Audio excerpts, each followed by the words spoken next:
Troppo clamore, troppe malelingue. Il sexy party in stile hawaiano previsto per stasera a Villamonti a Barago di Macerata non si terrà, ma i ben pensanti non credano di averla avuta vinta.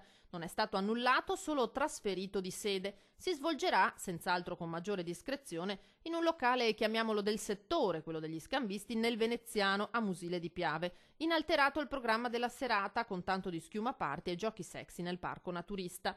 A darne notizia gli organizzatori firmati Vento di Passione, che dunque tirano dritto su un evento che nei giorni scorsi, quando era diventato di dominio pubblico, aveva attirato gli strali della gente del paese, preoccupata evidentemente per i personaggi che potevano riversarsi nel piccolo centro e che forse pubblico lo era improvvisamente diventato ad arte quando un anonimo ha avvisato i media proprio per ottenere questo risultato finale. Il trasferimento in altra sede dell'evento, che a qualcuno potrebbe fare comodo, visto anche il numero di affezionati del genere. Il mondo dello scambismo in Veneto coinvolge, secondo i bene informati, circa 20.000 persone.